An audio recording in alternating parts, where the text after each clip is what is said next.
سورۃ النساء بہت ہی جامع صورت ہے اور اس میں بہت سارے اہم مسائل جن کا تعلق ہماری عملی زندگی کے ساتھ ہے، خاندانی زندگی کے ساتھ ہے، عائلی زندگی کے ساتھ ہے، ان مسائل کا تذکرہ اس میں تفصیل سے کیا گیا ہے۔ آغاز ہی اس انداز سے کیا گیا کہ اے لوگو، اس رب سے ڈرو جس نے تمہیں ایک جان سے تخلیق فرمایا اور اس سے تمہارے جوڑے تخلیق فرمائے اور اس میں سے بہت سے مرد اور عورتیں پیدا فرمائیں۔ تو یہ خاندانی اور عائلی زندگی جو ہے اس کی طرف اشارہ ہے، اس کی اہمیت کی طرف اشارہ ہے کہ یہ جو ایک فیملی سسٹم ہے، خاندانی نظام ہے، یہ بقائے انسانی کا، بقائے نسل انسانی کا ضامن ہے۔ لہذا وہ معاشرے جہاں پہ فیملی سسٹم تباہ ہوا، خراب ہوا، اور وہ جو اسلام نے فیملی سسٹم دیا ہے وہ اس سے نکلے ہیں، تو آج ان کے معاشرے وہ تباہی کے نہ صرف دہانے پہ کھڑے ہیں بلکہ تباہی کی طرف جا چکے ہیں۔ بہت سارے یورپ کنٹریز ایسے ہیں کہ جہاں پہ لیبر بھی پوری نہیں ہو رہی ہے، دیگر ممالک سے، پاکستان، انڈیا، بنگلہ دیش، دیگر ممالک سے لوگ منگوائے جاتے ہیں لیبر پوری کرنے کے لیے۔ وجہ کیا ہے؟ وجہ یہی ہے کہ خاندانی نظام جو ہے وہ تباہ ہو گیا۔ یتیموں کے حوالے سے، ان کے حقوق کے حوالے سے بڑی تفصیل سے بات کی گئی۔ فرمایا وَآتُوا الْيَتَامَىٰ أَمْوَالَهُمْ، یتیموں کے مال ان کو دو، وَلَا تَتَبَدَّلُوا الْخَبِيثَ بِالطَّيِّبِ، اور پاکیزہ مال کے ساتھ خبیث مال کو شامل نہ کرو۔ کیا مطلب؟ کہ اگر تم یتیموں کا حق کھا رہے ہو تو یہ تم خبیث کھا رہے ہو، خبیث مال ہے، غلط مال ہے۔ تو اپنی حلال کی کمائی کے ساتھ، اپنے پاکیزہ مال کے ساتھ ان کا حق غصب کر کے، یتیموں کا حق ہڑپ کر کے، وہ اپنا جو صاف ستھرا مال ہے اس کو بھی گندا نہ کرو۔ تو اس بارے میں بتایا گیا کہ یتیموں کا حق ان کو ادا کرنا چاہیے۔ ایک بات ہمارے معاشرے میں بڑی کی جاتی ہے، اگرچہ پریکٹیکلی وہ ابھی اس طرح نہیں ہے، صرف پاکستان، بنگلہ دیش اور ہندوستان میں، عرب ممالک میں ہے۔ وہ کیا ہے کہ فَانْكِحُوا مَا طَابَ لَكُم مِّنَ النِّسَاءِ مَثْنَىٰ وَثُلَاثَ وَرُبَاعَ، کہ تم نکاح کرو دو دو عورتوں سے، تین تین سے، چار چار سے، یہاں تک پڑھ کے رک جاتے ہیں۔ پوری آیت کریمہ جو ہے بڑا ایک خوبصورت اور ایک واضح اس میں میسج ہے۔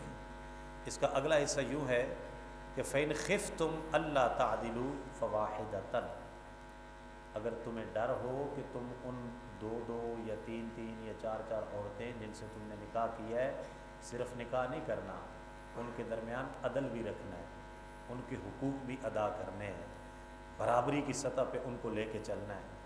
ابھی یہ ایسا وقت نہیں ہے کہ اب میں اس کی گہرائی میں جاؤں کہ وہ برابری جو ہے وہ کہاں تک برابری، یعنی کہ آپ نے ذرا سا بھی جو ہے وہ اس میں کسی قسم کی ناانصافی کا عنصر اس میں شامل نہیں ہونا چاہیے۔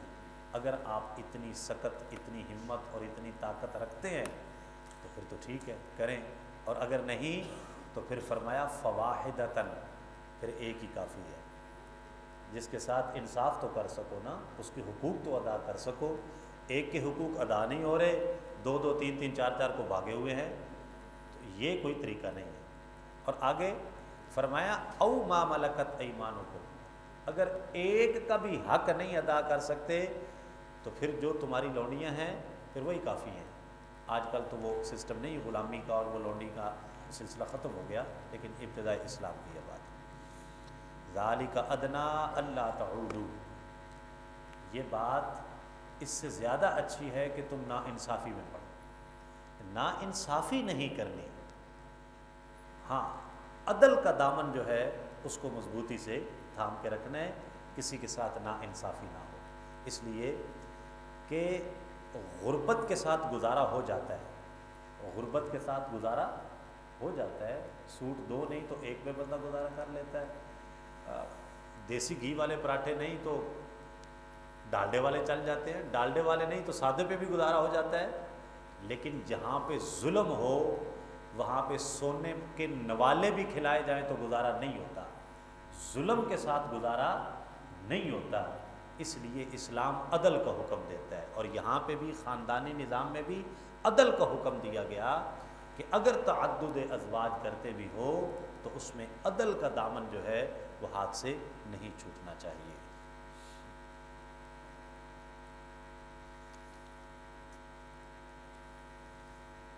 دوبارہ پھر آیت نمبر 10 سورۃ النساء کی، فرمایا ان الذین یأکلون اموال الیتامی ظلما انما یأکلون فی بطونہم نارا، بے شک جو لوگ ظلماً یتیموں کا مال کھاتے ہیں وہ اپنے پیٹ میں آگ بھر رہے ہیں، اپنے پیٹ میں آگ بھر رہے ہیں۔ جب چھوٹے تھے نا، پڑھتے تھے مدارس میں، حفظ کرتے تھے، اسکول میں، ابھی سن شعور کو نہیں پہنچے تھے، یہ باتیں علماء سے سنتے تھے تو سوچتے تھے کہ کیسے ہو سکتا ہے کوئی یتیموں کا مال کھائے، یہ کیسے ہو سکتا ہے، کوئی اپنے بھائی کا حق کھائے، یہ کیسے ہو سکتا ہے، ایسا تو نہیں ہو سکتا۔ لیکن اب جب سن شعور کو پہنچے ہیں، معاشرے میں پریکٹیکلی انوالو ہوئے، تو ہم نے تو یہ بھی دیکھا کہ میت ابھی ادھر ہی پڑی ہے، غسل بھی نہیں دیا، مال کے بٹوارے پہلے شروع ہو گئے ہیں، مرے ہوئے بندوں کے انگوٹھے لگوائے جا رہے ہیں، گھر کی آگ بجھی تو کچھ سامان بچا تھا جلنے سے، سو وہ بھی ان کے ہاتھ لگا جو آگ بجھانے آئے تھے۔ ہم نے تو یہ منظر بھی معاشرے میں دیکھے، ایکسیڈنٹ ہوا ہے، لاشیں بکھرے پڑے ہیں اور لوگ بالیاں اتار رہے ہیں، بٹوے اٹھا کے جیبوں میں ڈال رہے ہیں، گھڑیاں اتار کے بھاگ رہے ہیں، تو لاشیں بکھرے پڑے ہیں، ایکسیڈنٹ ہوئے پڑے ہیں۔ تو یتیموں کے مال لوگ کھاتے ہیں، ظلماً کھاتے ہیں، قبضے کر جاتے ہیں۔ اللہ رب العزت نے فرمایا کہ وہ لوگ اپنے پیٹ میں آگ بھر رہے ہیں جو یتیموں کا مال ظلماً کھاتے ہیں۔ سورۃ النساء کی آیت نمبر 11 اور 12 وراثت کے احکام بڑی تفصیل کے ساتھ بیان کر دیے گئے، ہر ایک کا حصہ بہت تفصیل کے ساتھ بیان کر دیا گیا، اور یہ مسائل ہر مسلمان کو لازمی سیکھنے چاہیے۔ ہم میں سے کتنے لوگ ہیں جنہوں نے اپنی زندگی میں پریکٹیکلی وراثت کے مسائل کسی مستند عالم دین سے سیکھے ہوں؟ الیس منکم رجل الرشید، اگر کوئی ایسا بندہ ہے تو ہم زیارت کریں گے، نہیں ہے، کیوں؟ یہ علم الفرائض ہے، اس کو آدھا علم کہا گیا ہے، علم الفرائض آدھا علم ہے، اس کو لازمی سیکھنا چاہیے۔ تو کوشش کریں کہ اپنی زندگی میں کچھ وقت یہ جو چیزیں ہم پر فرض ہیں، قرآن پاک نے جن کو ان ڈیٹیل ایکسپلین کر دی ہے، اس کے باوجود بھی اگر ہم ٹائم نہ نکالیں، ان چیزوں کو نہ سیکھیں، تو یہ ایسے ہی ہے کہ جیسے کبوتر بلی سے بچنے کے لیے آنکھیں بند کر لیتا ہے اور کہتا ہے مجھے کچھ نہیں ہوگا۔ اللہ تعالیٰ کی بارگاہ میں یہ پوچھ ہوگی کہ جب میں نے اپنی کتاب میں ہر چیز کو تفصیل سے بیان کر دیا تھا تو پھر آپ نے سیکھنے کی زحمت گوارا کیوں نہ کی؟ میری کوشش ہوگی اگر کبھی ٹائم ملے، ایسا ماحول بنے، آپ لوگ ساتھ دیں تو ہم ان چیزوں کے باقاعدہ سیشن کریں۔ اتوار کو کبھی رکھ لیا 2 گھنٹے کا سیشن، یہ زکوٰۃ کے مسائل، یہ وراثت کے مسائل، یہ آئلی زندگی کے مسائل، نکاح و طلاق کے مسائل، ان چیزوں کو ان ڈیٹیل پڑھا جائے، سمجھا جائے، کیونکہ ان کا تعلق ہر انسان کے ساتھ ہے، براہ راست ہماری زندگیوں کے ساتھ ہے، ہماری آنے والی نسلوں کے ساتھ ہے، ہمارے ایمان کے ساتھ ہے، ہمارے عقائد کے ساتھ ہے، ہماری دنیا کے ساتھ ہے، ہماری آخرت کے ساتھ ہے، ہماری قبر کے ساتھ ہے، ہمارے حشر کے ساتھ ہے۔ اس لیے ہم ان کو اگنور نہیں کر سکتے، اور اگر اگنور کر رہے ہیں خسارہ اٹھائیں گے۔ تو آیت نمبر 10 اور 11 اور 12 ہیں تو 2 آیات، لیکن یہ پورے تقریباً ایک رکوع پر مشتمل ہیں، لمبی لمبی آیات ہیں۔ اس کے بعد سورہ نساء کی آیت نمبر 23، آیت نمبر 23، اس میں وہ تمام محرم رشتے بیان کر دیے ڈیٹیل کے ساتھ جن کے ساتھ نکاح کرنا حرام ہے، جو محرمات ہیں جن کے ساتھ بندہ نکاح نہیں کر سکتا، ان رشتوں کو آیت نمبر 23 کے اندر ڈیٹیل کے ساتھ بیان کر دیا گیا ہے۔ اس کو لازمی پڑھیں اور اس کو سمجھنے کی بھی کوشش کریں۔ اس کے بعد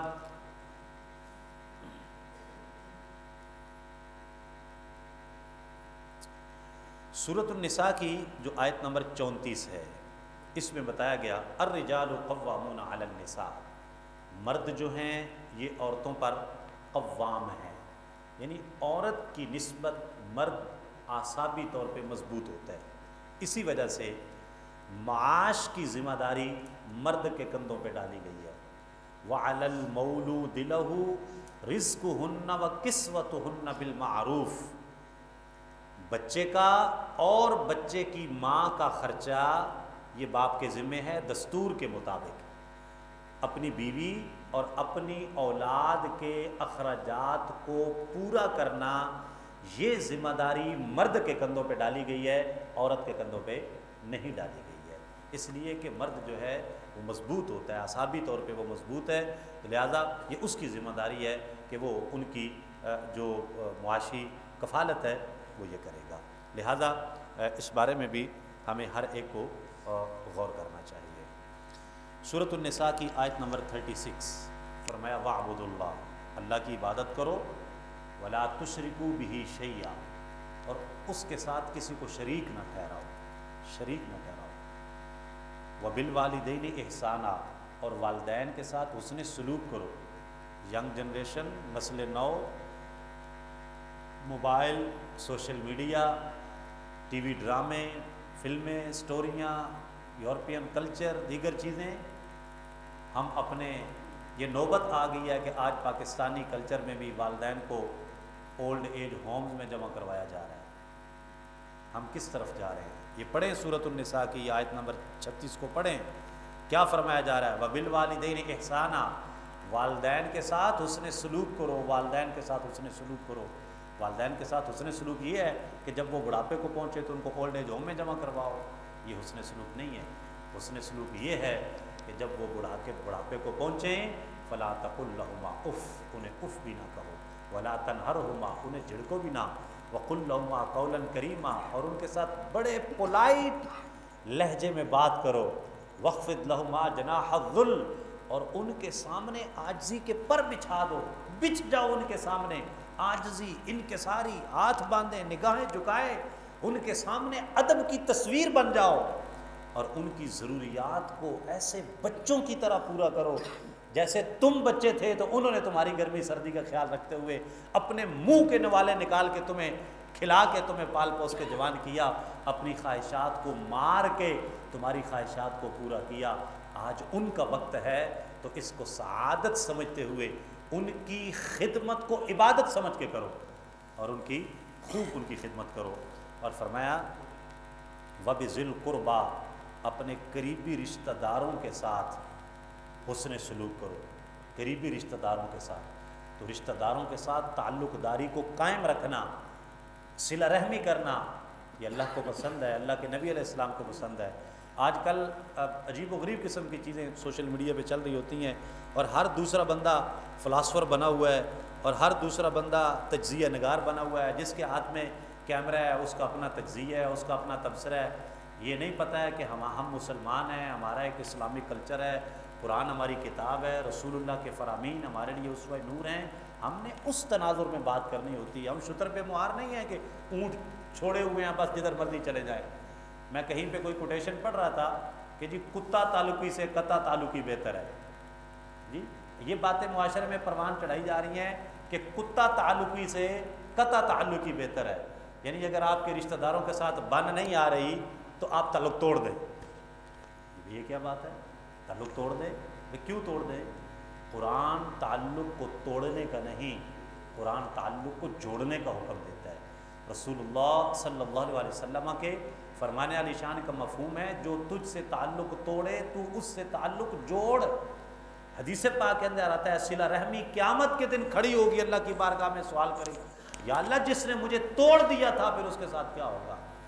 یہ بات نہیں ہے، ایسی باتیں معاشرے میں نہیں کرنی چاہیے، ان کو پروان نہیں چڑھانا چاہیے، ان کو پھیلانا نہیں چاہیے کہ بھئی آپ اگر آپ کا تعلق ٹھیک نہیں ہے تو آپ تعلق کو توڑ دیں۔